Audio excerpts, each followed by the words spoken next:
자 합니다. 바울이 소통했던 사람들에 대한 이야기가 계속되고 있는데요.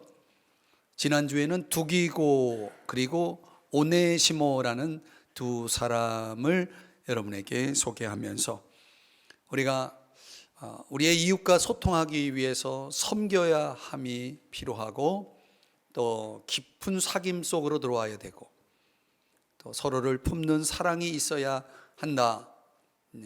이 세 가지를 여러분들과 같이 나누었습니다.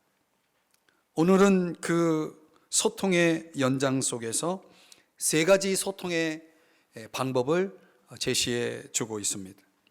어떻게 우리가 다른 사람과 소통해야 하느냐?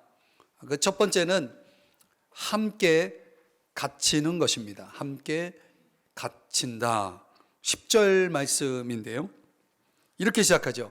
나와 함께 갇힌 아리스다고. 자, 여기서 우리가 단어를 좀 해석해야 되는데요. 이 함께라는 단어가 헬라어로는 쉰이라는 단어를 씁니다. 쉰. 근데 무슨 뜻이냐면 문자적으로는 뭐뭐 곁에, 뭐뭐와 같이 있다 이런 뜻입니다. 뭐뭐 곁에, 뭐뭐와 같이.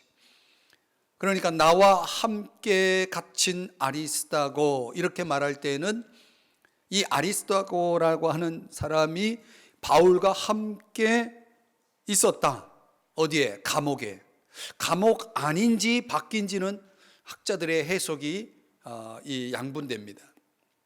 중요한 것은 함께 있었다는 것이 중요한 겁니다. 바울이 어디에 있을 때요? 감옥에 있을 때 아리스다고는 같이 있었다. 이 아리스다고의 특징은 같이 있는 겁니다. 성경에는 이 사람의 이름이 5번 언급이 되는데요. 뭐 대단한 역할을 한 것도 없어요. 근데 이 아리스다고라는 이름이 등장하는 내용을 성경 속에서 찾아보면은 아주 중요한 특징이 있습니다. 그것은 바울이 결정적으로 아주 힘들고 어려울 때 언제나 거기에 있었던 사람, 그 사람이 아리스다고입니다. 예컨대 에베소라는 도시에서 복음을 전하다가 바울이 돌에 맞는 아주 목숨을 잃을 뻔한 아주 중요한 그 시기에 그때 바울 곁에 아리스다고가 있습니다. 또 바울이 죄수의 신분으로 로마로 호송되는 배를 타고 가는데 배가 파손이 됩니다. 그때에도 아리스다고는 또 어김없이 바울 곁에 있습니다. 무슨 말입니까? 아리스다고의 소통의 방법이 뭐냐면 함께 있어주는 겁니다. 우리가 배워야 할 소통의 방법이 이것이죠. 여러분 우리가 어려울 때 함께 한다는 거 참 중요합니다. 어떤 사람이 정말 고통 속에서 눈물을 흘리고 있을 때, 또 마음 아파하고 있을 때 누군가 내 곁에 다가와 함께 있어 준다는 것이 경험해 보신 분들은 얼마나 그것이 정말 중요한지 알 것입니다.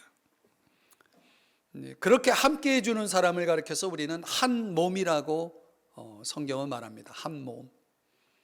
고린도전서 12장에 보면은 25절이야 27절까지 말씀에 보면은 하나님이 우리 인간의 몸을 만드실 때 이 몸에 붙어 있는 모든 여러 가지 지체들은 구조적으로 서로를 돌보도록 하나님이 우리의 인간의 몸을 창조하십니다. 근데 교회라고 하는 공동체도 그런 몸의 구조와 같다는 것이죠. 그래서 한 지체가 고통을 받으면 모든 지체가 고통을 받고, 그렇죠. 어디 여러분 몸에 어느 한 부분이 아프면 몸 전체가 아프잖아요. 그런 것처럼 한 지체가 고통을 받으면 모두가 다 고통을 받고, 한 지체가 즐거우면 기쁘면 모든 지체가 다 같이 즐거워한다, 이 말씀이잖아요. 이 몸이라고 하는 것은 각 지체로 구성되어 있지만은 결국은 하나인 것이죠. 이 아리스다고라고 하는 사람이 소통하는 방법은 그저 힘들고 어려울 때 같이 있어주는 거였다. 이게 얼마나 참 중요한 소통의 방법인지 모릅니다.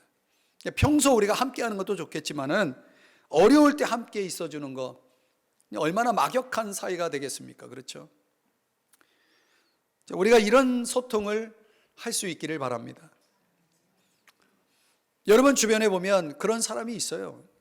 같이 있어줘야 될 사람이 있다는 거죠. 그런데 오늘 10절에는 또 한 사람의 이름이 등장합니다. 그 사람이 누구냐면 마가입니다. 마가.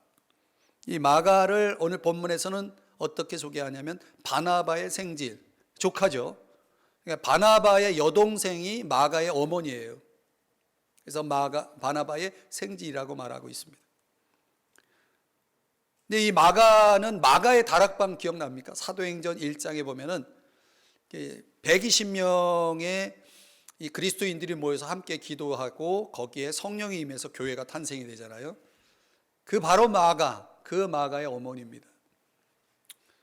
굉장히 경건한 어머니 슬하에서 성장한 그런 사람이고, 어떻게 보면 모태 신앙과 같은 그런 신앙의 형태라고 볼 수가 있죠. 굉장히 믿음의 집안에서 성장한 사람입니다.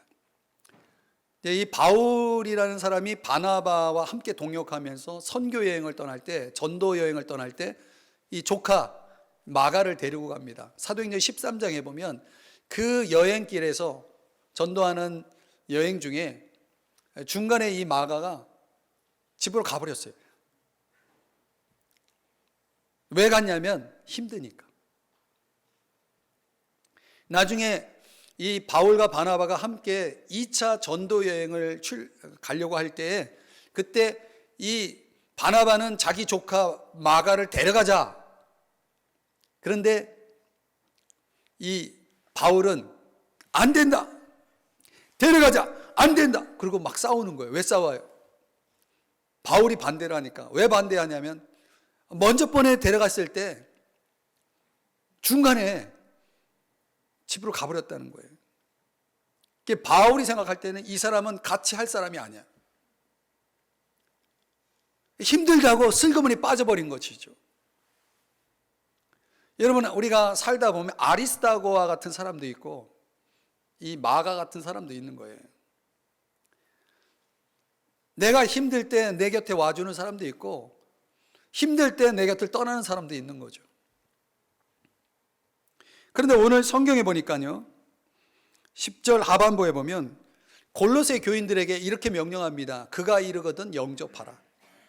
이건 무슨 얘기냐면 아주 특별하게 존대하라, 환영하고 존대하라, 이렇게 말하고 있는 것입니다. 바울이 이렇게 말하는 배경을 보면 바울이 생각한 과거의 그 비겁자, 실패자, 성숙하지 못한 사람, 힘들다고 도망간 사람, 이런 마가가 아닌 마가라는 것을 알 수가 있어요. 변화된 거죠. 그래서 빌레몬서 24절에 보면은 나의 동역자 마가, 이런 표현이 나오고요. 바울이 순교하기 전에 마지막에 쓴 편지인 디모데후서 4장 11절에 보면 누가라는 동역자가 바울과 같이 있으면서 그 이후에 이런 표현이 나옵니다. 뇌가 올 때에, 디모데에게 말하는 건데요, 디모데가 올 때에 마가를 데리고 오라. 그가 나의 일에 유익하니라. 이 마가가 힘들다고 도망간 마가가 아니에요. 이제는 바울에게 있어서는 없어서는 안 될, 바울이 마지막 순교 직전에 찾았던 사람이 마가였다는 거죠. 사람이 바뀐 것입니다. 우리 주변에는 이렇게 나를 실망시켰던 사람이 이렇게 바뀌어질 수 있는 거죠. 변화될 수 있는 거죠. 이 마가의 유형은 그런 것입니다. 한때 소통에 실패한 사람 아닙니까? 떠난 사람이죠. 그러나 변화돼서 이제는 존대받을 사람이고, 이제는 유익한 사람이고, 이제는 필요한 사람이 된 거죠.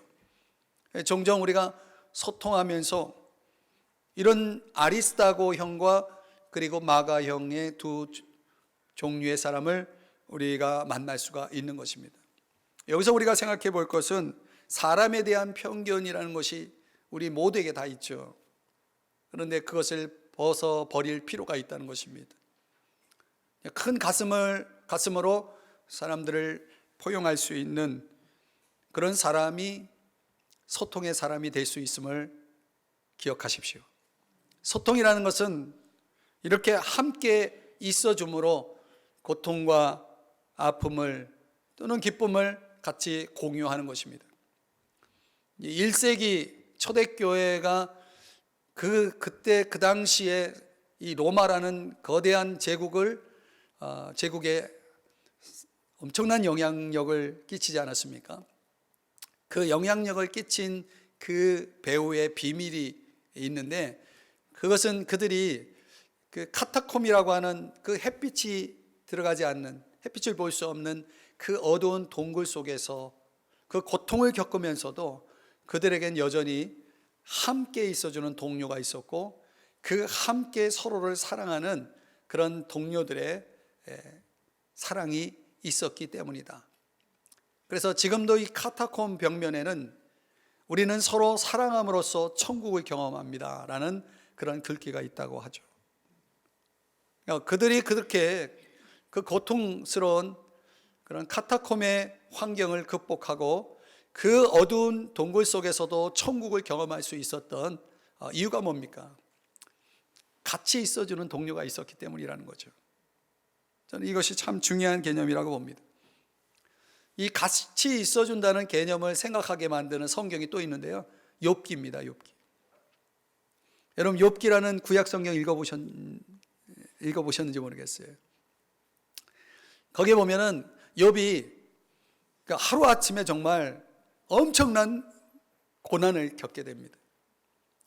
있는 재산 다 날아가고 가족 자녀들이 죽고 아내마저도 남편 이 욥을 저주하고 떠나고, 이런 엄청난 고난 속에서 욥기 2장을 보면은요, 이 욥이라는 사람의 3명의 친구가 있는데, 그 이 3명의 친구가 이 욥을 찾아옵니다. 그리고 욥과 함께 있어줍니다. 그리고 성경에 보면은 소리를 질러 울었다라고 말합니다. 그러니까 자기 친구 욥이 겪고 있는 현실을 보니까 너무 마음이 아파가지고 그 3 친구가 와서 펑펑 우는 겁니다. 그리고 한동안 말 없이 가만히 같이 있어줍니다. 이게 같이 있어준다는 개념이에요. 우리가 같이 있어준다는 건 뭡니까? 공간적으로 같이 있어주는 거죠. 곁에 같이 있어주는 거죠. 같이 아파주는 거죠. 감정이입, 공감이라는 그런 감정이입이, 감정과 감정이 같이 하는 것입니다. 그리고 침묵하는 것, 이게 같이 있어주는 거죠. 그래서 오늘 우리가 이 본문 속에서 보는 것처럼 아리스다고가 그런 역할을 한 것이죠, 어떻게 보면. 그런데 나중에 3장서부터 42장까지의 내용을 보면요, 이 3 친구들이 뒤에 가서는 정죄하는 사람으로, 비난하는 사람으로, 왜 너는 무슨 죄를 졌길래 이렇게 어려움이 많냐 하면서 정죄하는 사람으로 바뀌어요. 그러니까 저는 이 3 친구가 2가지 유형을 다 보여준다고 봐요.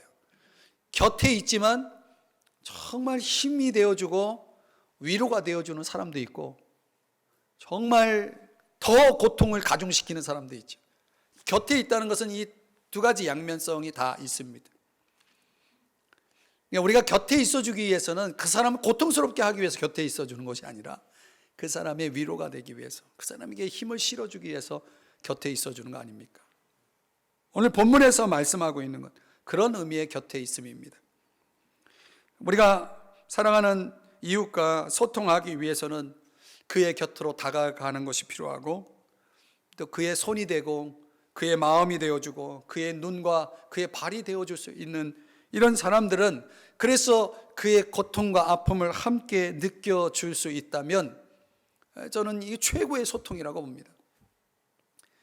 우리가 살아가는 우리의 현실 속에는 이런 소통을 필요로 하고, 내가 원하고 또 누군가 원하는 사람들이 있죠. 저는 이 설교를 듣고 돌아가는 여러분들이 이런 소통을 할 수 있기를 주의 이름으로 축복합니다. 2번째로 오늘 본문에서 보여주는 소통, 어떤 소통을 보여주냐면 함께 역사하는 것입니다. 함께 역사한다. 11절 말씀 우리 한번 같이 읽어볼까요? 11절 시작. 유스도라 하는 예수도 너희에게 문안하느니라. 그들은 할례파이나 이들만은 하나님의 나라를 위하여 함께 역사하는 자들이니 이런 사람들이 나의 위로가 되었느니라. 아멘. 여기 유스도라는 사람이 나오죠. 유스도의 유형을, 소통의 유형을 소개하려고 합니다. 근데 이 유스도라는 사람은 어떤 사람이냐면 함께 역사하는 사람이다. 이게 슈넬고스라고 하는 단어인데 한마디로 말하면 함께 일하는 동력자다, 협력자다, 이렇게 말하고 있는 것입니다. 이 어떤 일을 함께 동력하는가, 협력하는가 보니까 하나님의 나라를 위해서, 하나님의 나라를 위해서. 자, 저를 보세요. 아주 흥미로운 내용인데 설명을 하면 이런 겁니다. 이 바울이라는 사람은 유대인이죠. 이 유스도라 하는 이 예수, 그러니까 이 유스도 영어 이름은 저스터스인데 이 저스터스의 히브리 이름이 유태적 이름이 예수예요. 예수님과 우리가 믿는 예수님과 똑같은 이름을 가지고 있는 겁니다. 예수. 그 이름을 쓰고 있는 겁니다. 그런데 오늘 본문에 보니까 할례파다라고 하는 거 보니까 이 사람의 과거력은 상당한 어떤 보수적인 유대인이었다는 것을 알 수가 있습니다. 보수적인 유대인, 유대교를 아주 열정적으로 믿는 사람들의 특징이 뭐냐면 기독교를 박해하는 겁니다. 그 중에 누가 있었냐면 바울이라는 사람도 그런 사람이었어요. 그러다가 다메섹으로 가는 길목에서 예수님을 만나서 변화가 되잖아요. 유스도도 또 예수님 만나서 예수 믿고 변화된 사람입니다. 근데 이 바울이라는 사람은 로마서에 의하면 자기가 예수 믿고 나서 보니까 예수 믿는 사람들 핍박하고 죽이고 하는 일에 앞장섰던 게 얼마나 가슴 아프고 후회스러운지 몰라요. 그리고 자기가 예수를 믿어서 이렇게 하나님을 만나고 보니까 내 사랑하는 내 조국 유대 민족이 하나님 앞에 다 돌아왔으면 좋겠는데 그게 현실이 그러지 않으니까 굉장히 가슴 아파하고 고통스러워해요. 근데 그런 바울이 하나님께 사명을 받는데 어떤 사명이냐면 유대인이 아닌 이방인들을 위해서 선교하는 사명을 받게 됩니다. 그러니까 자기 민족에 대해서 가슴 아파하는 이 바울은 자기 민족을 구원하는 일에 힘쓸 시간이 없어요. 왜냐하면 사명이 이방인들 구원하는 일이기 때문에. 그래서 바울은 자기 민족을 구원하는 일을 할 수가 없어요. 그런데 유스도라 하는 사람이 예수를 믿고 변화돼서 그 일을 해주는 거예요. 내가 할 수 없는 일을 그 사람이 해주는 거예요. 여러분, 우리가 살다 보면 내가 할 수 없는 일이 있어요. 내 영역 밖의 일이 있다는 거죠. 그런데 그 일을 누군가 해줘봐요. 얼마나 고마워요. 그래서 오늘 바울이 11절 끝부분에 뭐라고 말하냐면 이런 사람들이 나의 위로가 되었다. 나를 위로해 주는 사람 있어요. 내가 해야 되는데 내가 하고 싶은데 내가 할 수 없는 그 일을 누군가 해준다면, 여기서 말하는 일이라고 하는 것은 바로 그런 거죠. 하나님 나라의 일, 영혼을 구원하는 일. 그러니까 하나님은 오늘 예수 믿는 저와 여러분 모두에게 각자에게 맡긴 영혼들이 있어요. 그러니까 그 영혼들은 내가 아니면 구원할 수가 없어요. 구원받을 수가 없어요. 내가 아니면 그 사람들이 하나님의 나라를 얻을 수 있는 방법이 없어요. 하나님이 우리 각자에게 맡긴 영혼들이 있기 때문에 그 일들을 여러분들이 안 하면 소통이 안 되는 거죠. 그러니까 우리는 우리 각자가 맡은 하나님의 나라의 영역 속에서 그 일을 수행하는 동력자가 되어야 우리가 서로 소통이 이루어진다는 것입니다. 그러니까 부르심의 자리나 대상은 다르지만은 공동의 목표는 하나님의 나라입니다. 마태복음 6장 33절에 보면 너희는 먼저 그의 나라와 그의 의를 구하라. 그러니까 우리가 먼저 우선순위를 두어야 할 것은 하나님의 나라, 그의 나라다라고 말씀을 하고 있는 것입니다. 여기서 우리가 소통의 방법을 지금 이야기하고 있는데, 이 소통의 방법은 결국은 관심이 같아야 된다는 거죠. 그것도 최고의 관심, 우선적인 관심. 여러분, 우리가 진짜 예수를 믿는 사람이라면 우리의 최우선적인 관심사는 하나님 나라여야 합니다. 예수님을 믿어도 하나님의 나라에 관심 없는 사람은 자기 나라를 위해서 예수 믿는 사람이에요. 자기 영광, 자기 유익, 자기 나라를 위해서 예수 믿는 사람들은 하나님의 나라에 관심 없습니다. 그저 예수 믿고 내가 잘 되는 것 외에는 관심이 없는 거죠. 그런 사람이 얼마나 한국교회에 많습니까? 결국 이런 사람들은 똑같이 예수를 믿어도 서로 관심이 있는 게 다르면 소통하기가 어렵죠. 불통이 되는 것입니다.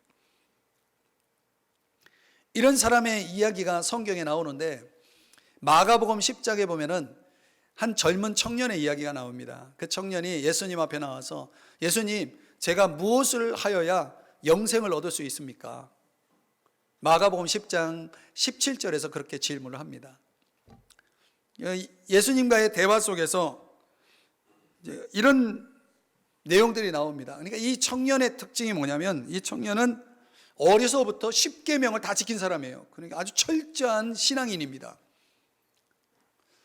하나님 율법 10계명을 어려서부터 다 지켰다면 얼마나 철저하게 신앙생활을 했는지를 알 수가 있습니다. 우리로 말하면 모태신앙인입니다. 거기에다가 예수님에 대한 관심도 있고 영생에 대한 관심도 있어요. 아주 진지한 관심을 가지고 예수님을 찾아온 사람입니다.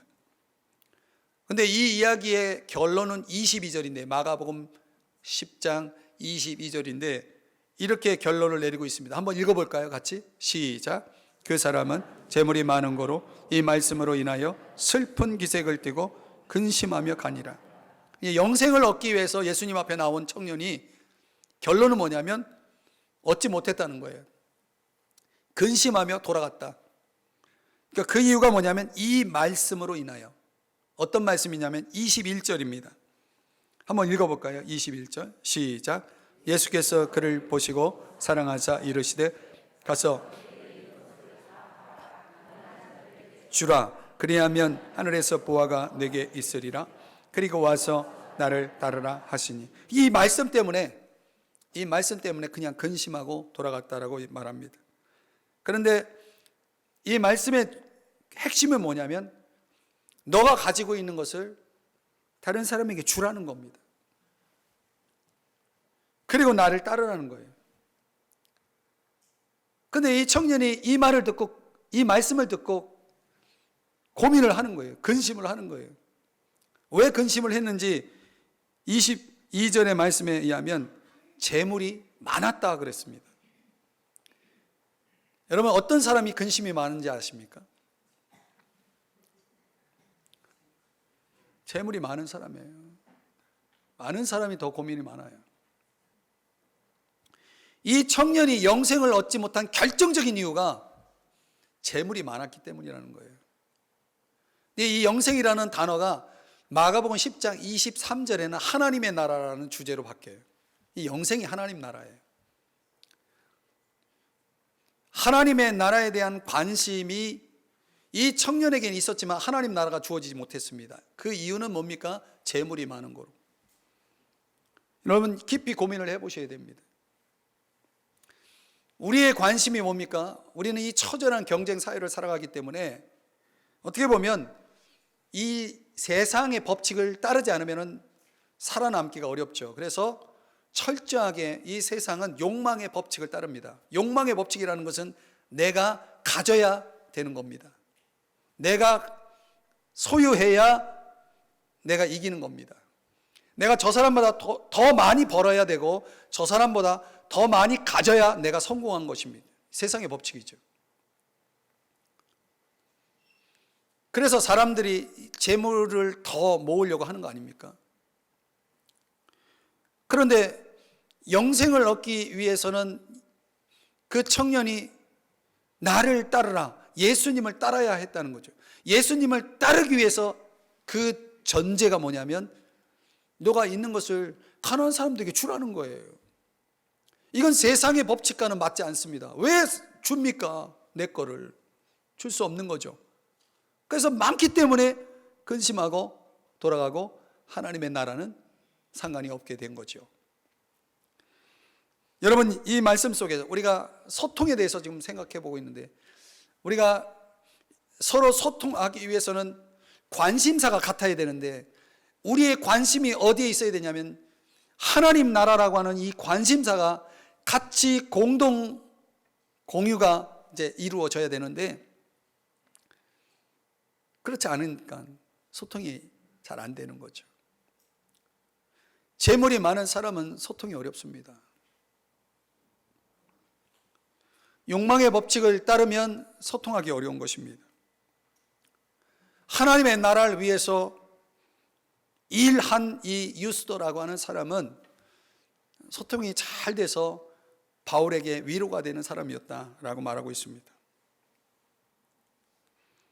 여러분들은 하나님의 나라에 대한 관심이 있습니까?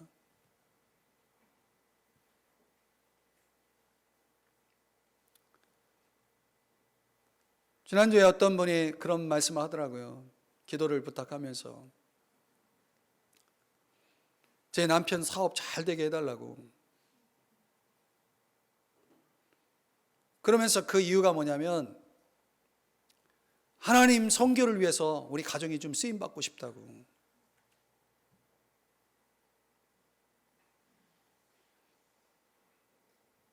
얼마나 귀합니까? 이 세상 욕망의 법칙을 따라서 그저 잘 되게 해달라는 것이 목적이 아니라 하나님 나라를 위해서 잘 되게 해달라고 하니, 이거는 우리의 최우선적 관심사와 통하는 거 아닙니까? 서로 통하니까 얼마나 마음이 기쁘고 좋은지. 그러니까 우리가 살아가는 동안 그냥 잘 되는 것이 아니라 하나님 나라를 위해서, 하나님 영광을 위해서 잘 돼야 한다면, 그런 목표를 가지고 우리가 그런 관심사를 가지고 살아가다 보면 우리 믿는 사람들은 서로 통하게 돼 있는 것입니다. 여러분은 하나님 나라를 위해서 어떤 꿈을 갖고 있나요? 어떤 일을 하고 계시나요? 함께 유스도처럼 협력하시나요? 힘쓰시나요? 근데 거기에 소통이 있고 거기에 위로가 있다는 것을 여러분이 아셔야 됩니다. 하나님 나라를 위해서 여러분은 어떻게 쓰임받기를 원하십니까? 이런 거에 좀 관심을 가져보시라는 거예요. 그래야 우리가 믿음의 제대로 된 소통이 가능합니다. 여러분 속에 이런 꿈을 가지고 여러분들이 기도하고, 이런 꿈을 서로 나누고, 이런 일을 위해서 함께 애쓰면서 소통하는 그런 성도들이 되시기를 주의 이름으로 축복합니다. 세 번째로 오늘 본문에서 말하는 소통의 방법은 항상 기도하는 것입니다. 12절 말씀을 우리 한번 같이 읽어보겠습니다. 시작.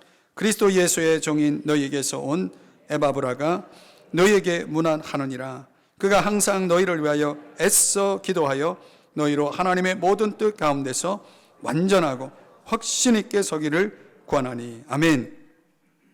여기 에바브라의 소통, 아주 좋은 소통 방법을 우리에게 소개하고 있는데요, 이런 단어가 나오죠. 항상, 그리고 애써. 이 애써라고 하는 단어는 씨름 선수들이 힘을 다해서 그 씨름하며 싸우는 것을 얘기하는데요, 아주 장기간의 노력을 얘기합니다. 근데 항상과 힘써라는 이 단어가, 애써라는 이 단어가, 두 단어가 어떤 단어와 연결되어 있냐면 기도하여로 연결되고 있습니다. 그러니까 이 에바브라라는 사람이 소통하는 방법은 기도하는 것인데, 어떻게 해요? 항상, 언제나 더 할 수만 있다면 더 기도하는 겁니다. 그리고 애써 기도하는 겁니다. 애써. 이건 장기간의 노력인데, 왜 장기간의 노력이냐? 응답이 될 때까지 하니까. 여러분 아십니까? 여러분 천국에 가면 놀랄 일이 있대요. 그러니까 하나님이 나에게 주시려고 준비해 놓은 선물 보따리가 엄청나게 쌓여 있다는 거예요. 이게 왜 이렇게 쌓여 있냐 그랬더니 주려고 하니까 안 구하더래요. 막 주려고 했는데 안 구해서 그냥 배달을 안 해줬다는 거예요. 그래 어떤 사람은 기도하다가 조금 해. 그러고 안 해요. 그럼 얼마나 선물 보따리가 저 천국에 많이 쌓여 있겠어요. 아, 그럴 줄 알았으면 조금 더 했었는데, 하루만 더 했으면, 이런 후회들을 우리가 나중에 하게 될지 모르겠어요. 보면은 하다 안 하다 하는 사람들이 있어요. 애써가 없는 거죠. 애써. 예수님의 기도의 모범은 누가복음 22장에 보면 수식어가 4개가 붙어요. 예수님의 기도의 모범은 수식어가 4개예요. 힘쓰고, 애써, 더욱, 간절히. 우리가 예수님의 기도를 본받는다면 이런 기도를 할 수 있어야 되는 거죠. 어떤 기도를 드렸느냐, 기도의 내용이 뭐냐 보니까 현대인의 성경으로 보니까 12절 하반부를 이렇게 번역했어요. 한번 읽어봅시다. 시작. 하나님의 뜻을 확신하고 굳게 서서 성숙한 신앙생활을 하게 해달라고 언제나 열심히 기도하고 있습니다. 여러분, 사람이 소통이 잘 되려면 성숙해야 돼요. 여러분, 성숙한 사람과는 소통이 잘 되게 돼 있어요. 불통이다. 왜 불통이냐? 성숙하지 않기 때문에 그래요. 어느 한쪽이 성숙하지 않으면 참 소통하기 어렵습니다. 그래야 소통이 잘 되는 방법은 뭐냐면 성숙해지는 건데, 어떻게 성숙해질 수 있느냐는 거예요. 에바브라처럼 기도함으로. 성숙한 신앙생활을 하게 해달라고 언제나 힘써 기도를 했다라고 말하잖아요. 그러니까 이 기도야말로 최고의 소통의 방법이죠. 에바브라는 한마디로 기도의 소통을 잘하는 사람이다. 13절의 말씀에 가보면 많이 수고하는 것을 내가 증언하노라 그랬어요. 이 에바브라는 많이 수고했다. 이 영어 성경에 보니까 아주 대단한 열의를 가지고 있었다라고 말하고 있습니다.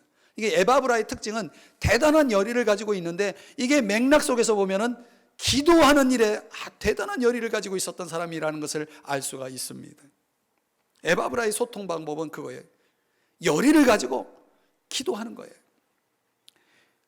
코로나 바이러스가 있어도 기도하는 것을 멈추지 않는 거죠.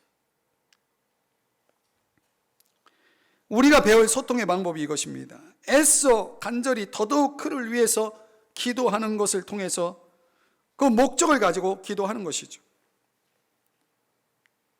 하나님의 뜻 가운데 설 수 있도록 그렇게 목적을 가지고 기도하는 겁니다. 엄청나게 뚱뚱한 친구가 있는데, 그 친구가 다른 친구랑 같이 뷔페 식당에 갔다는 겁니다.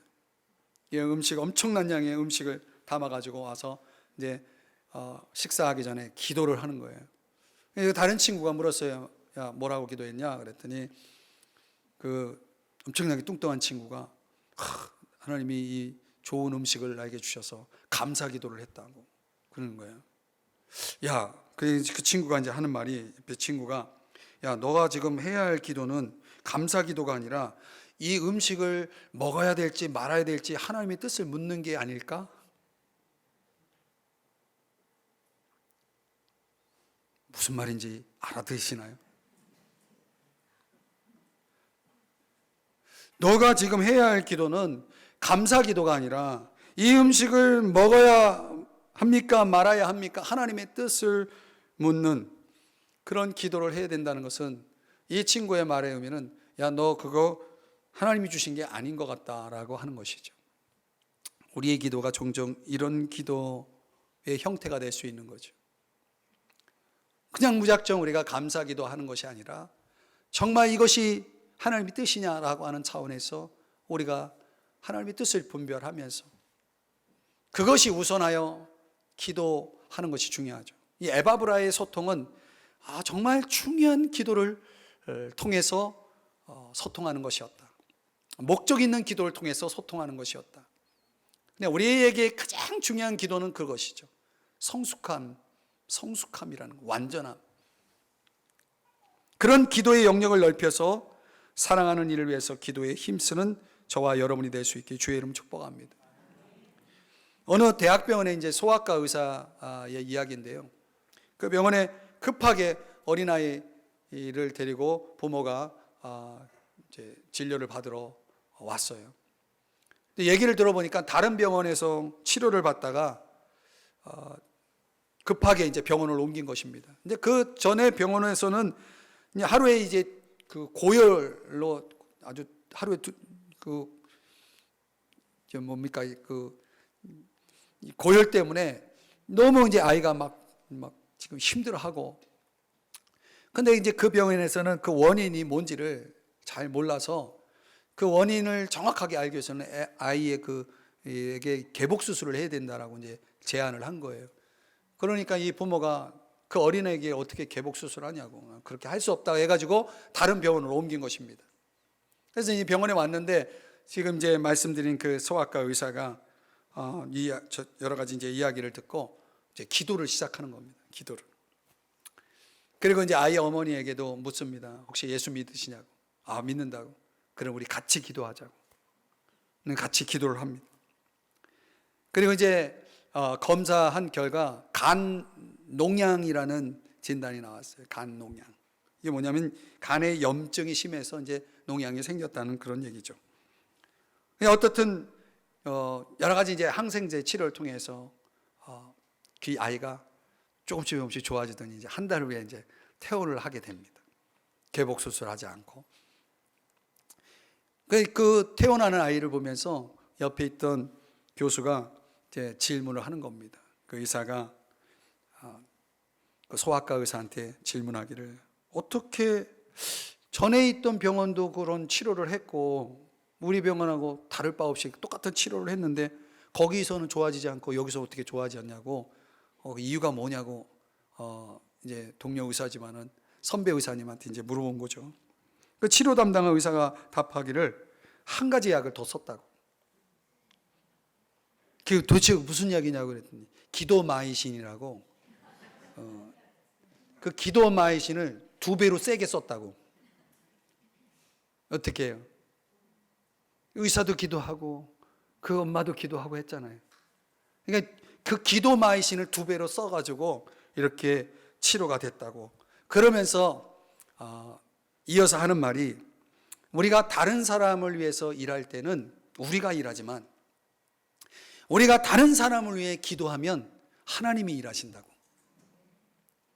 하나님이 일하신다고. 그런 말을 한 것입니다. 여러분, 하나님에게는 큰 문제가 없습니다. 어려운 문제가 없습니다. 그분은 능치 못할 일이 없으신 분입니다.